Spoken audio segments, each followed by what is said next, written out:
पुढच्या बातमीकडे आजपासून राज्यभरामध्ये एसटी कामगारांचं आंदोलन करण्यात येणार आहे। कर्मचारी वेतनवाढ, थकबाकी, महागाई भत्त्यासाठी हे आंदोलन केलं जाईल। प्रलंबित आर्थिक मागण्यांसाठी एसटी कामगार पुन्हा आक्रमक झालेले आहेत।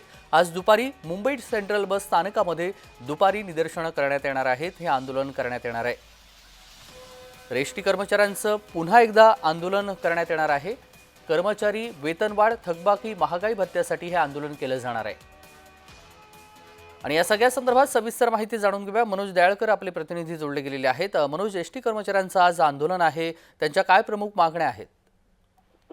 नक्कीच तेजस, आपण म्हणजे आजपासून राज्यभरात एसटीचं कामगार आंदोलन होणार आहे आणि आपण एसटीचं आंदोलन कर्मचारी वेतनवाढ, थकबाकी, महागाई भत्त्यासाठी हे आंदोलन करत आहेत। आपण म्हणजे प्रत्येक वेळी यासाठी एसटीकडनं आंदोलन हे केले जाते, पण यंदा आपण म्हणजे प्रलंबित आर्थिक मागण्यांसाठी एसटी कामगार पुन्हा हे आक्रमक झालेले आहेत आणि आज दुपारी मुंबई सेंट्रल या बस स्थानकामध्ये सर्व एसटी कर्मचारी हे आंदोलन करणार आहेत। त्यामुळे आपण पुन्हा एकदा सामान्य नागरिकांना बाहेर जाण्यासाठी फटका बसू शकतो आणि त्यामुळे आता एसटी कामगार आपल्या मागण्या पूर्ण होतात की नाही याकडे ते आंदोलनाला, त्यामुळे त्यांच्या मागण्या पूर्ण होतात की नाही पाहण्यात गरजेचं ठरणार आहे। तेजस, अगदी धन्यवाद मनोज, आपण दिलेल्या सविस्तर माहितीसाठी। बातमी संदर्भातले अपडेट जाणून घेऊ।